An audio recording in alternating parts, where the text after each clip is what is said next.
Hey there, welcome back to another YouTube video. We are so happy to have you. I'm Rachel. And I'm Jessica. We are the Certified Occupational Therapy Assistants with Harkla. Today we're going to talk about using a therapy or yoga ball, exercise ball, whatever you want to call it, and we're going to give you 10 activities to do with it.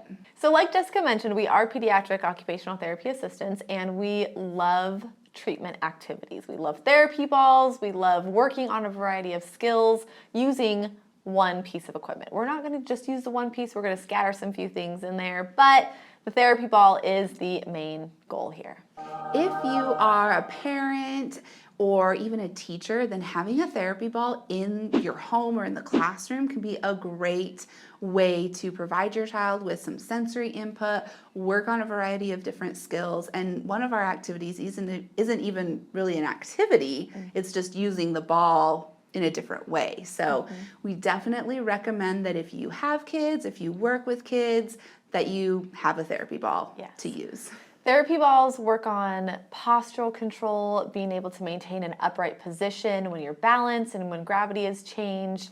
It works on trunk stability. It works on core strength. So a lot of these core muscles that we need to build are being addressed just by simply sitting on a therapy ball. And then several of the activities that we're going to show you today also work on some other types of skills, timing and sequencing, balance, which goes into postural control, and even primitive reflexes. You know we love primitive reflexes. And of course we're going to throw in some activities that work on these underlying skills that we need to improve upon. If you need more information on primitive reflexes and why we are so passionate about those, we do have previous information, YouTube videos, courses, podcasts, literally the whole gamut of information for you. The cool thing is that there's a variety of different sizes and types of therapy balls.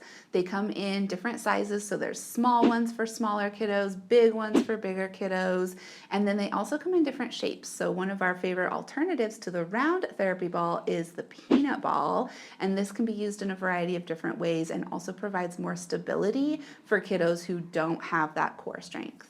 The last one is the BOSU ball, which is simply just half of a therapy ball, and it's flat on one side and it's round on the other side. And so it just stays on the ground. We aren't going to do a lot of demonstrations with that one, but just know that it is a possibility. The other cool thing about therapy balls and peanut balls is that they deflate, so when you're not using them, which is hopefully never, but you can store them away really discreetly. And then the last thing is that they target a variety of different senses. So you know that we have 8 different sensory systems. And with the activities we're going to show you today, you are targeting probably almost all. We could make it work. We could make it work with almost every sensory system. So you're getting a lot of sensory integration with these different activities.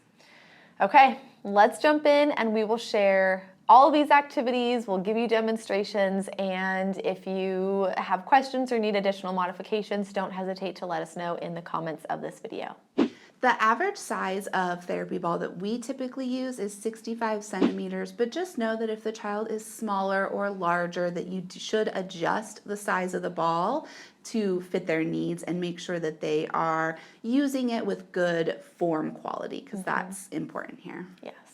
All right, the first activity that we are going to show you is the one that we were talking about earlier. It's not really an activity, it's just using a therapy ball as an alternative seating option. So if the child is sitting at the table trying to focus, having the child sit on the ball, making sure their feet are on the floor, their trunk is like tilted forward a little bit, so they don't have like the posterior pelvic tilt, they have more of an anterior like upright position.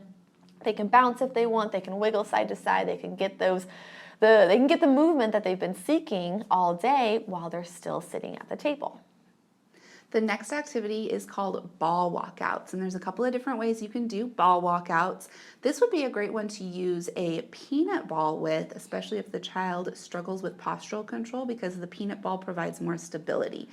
But what you're going to do is have the child roll on their stomach forward on the ball, landing with their hands on the ground, and walk out with their hands until the ball is resting back on their legs, maybe on their shins.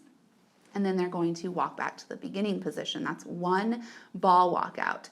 You can make this more challenging by having them do a crunch while they're doing it. So they walk out on their hands and they bring their knees up to their chest, kind of like that reverse crunch, while keeping in contact with that ball, then straighten their legs back out and go back to the beginning. The next one is one of my favorites to do currently with my young kiddos. It's just sitting them up on the ball, supporting them at their trunk, bouncing them up and down, kind of shifting them side to side, forwards and backwards in a circle, really working on that postural control, the trunk stability like we were mentioning earlier. And then you can add a functional task like singing songs. We like to do songs that have like functional actions, like 5 little monkeys jumping on the bed. When one falls off and bonks his head, you have pillows and blankets behind them and you crash them off and they bonk their head. Yeah, they don't really bonk their head. And then you hop up and do it again.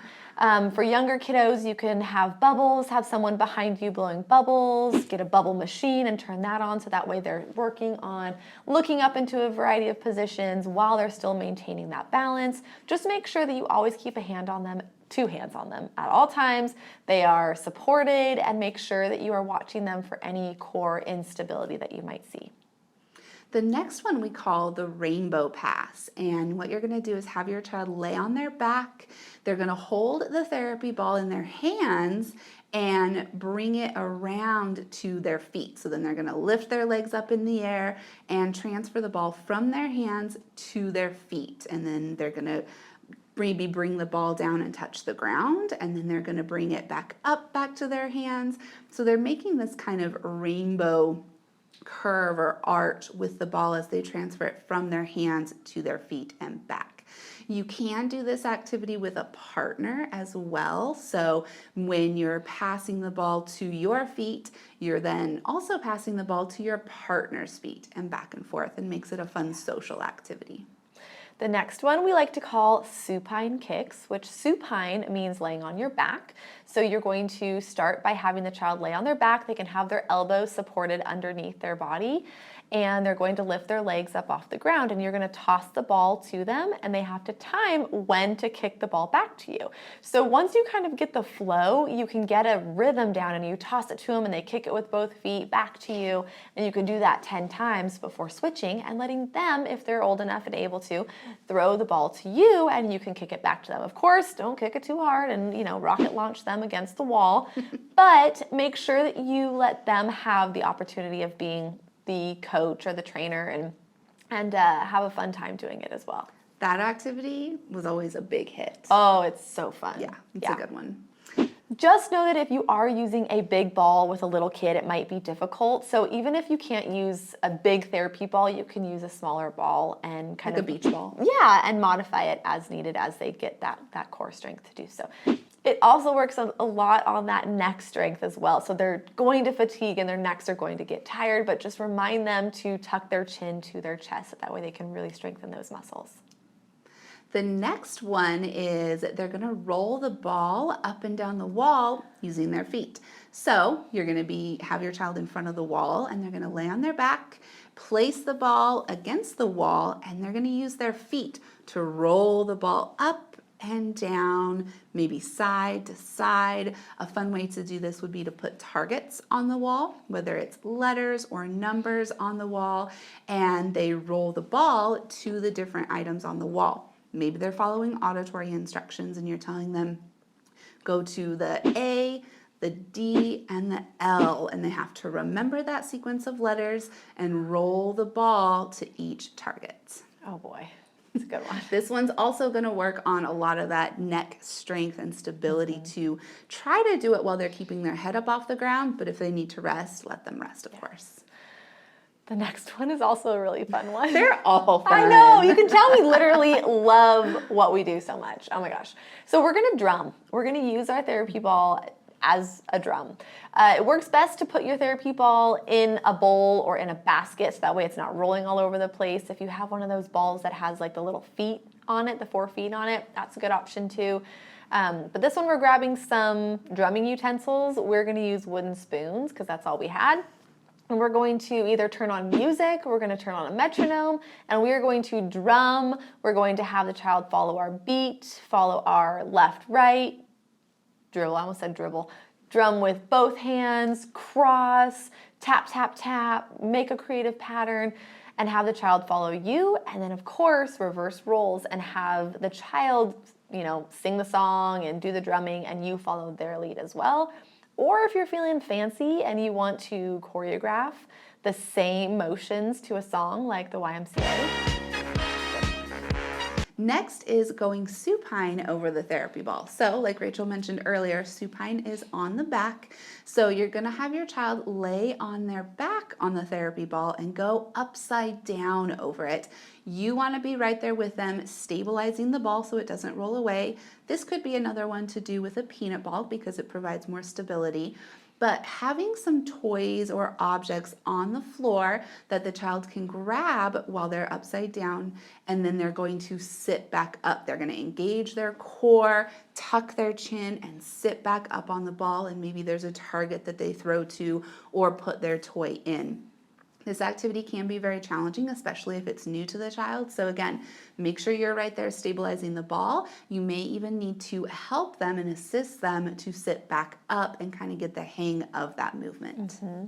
So the next activity is actually a great follow-up activity on going over the ball upside down, because we need to provide that proprioceptive input to help organize the nervous system after that intense vestibular input. So the next activity is called a steamroller.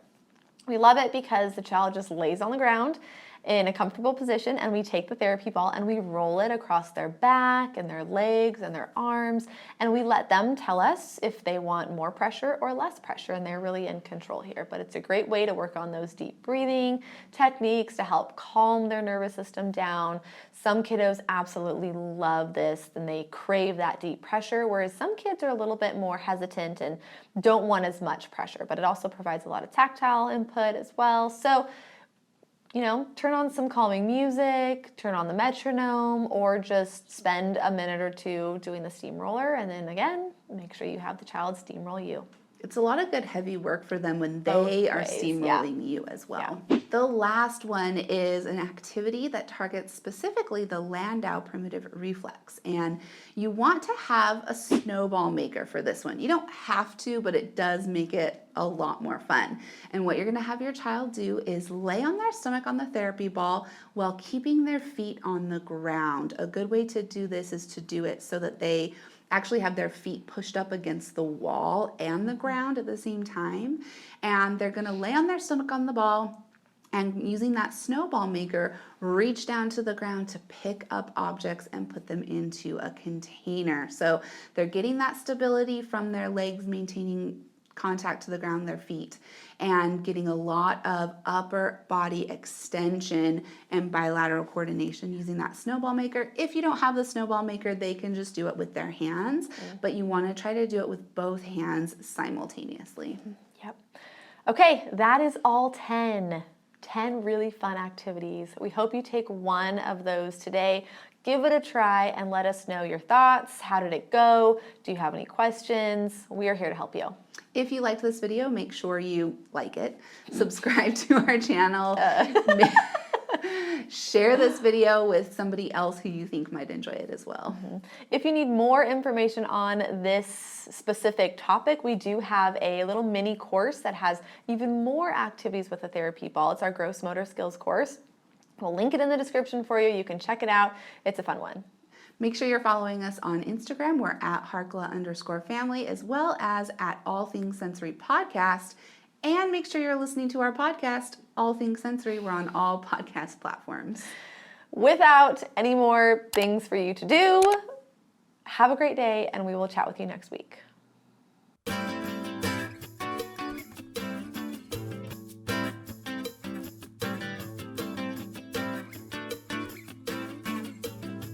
Why don't we start a comedy show on our YouTube channel?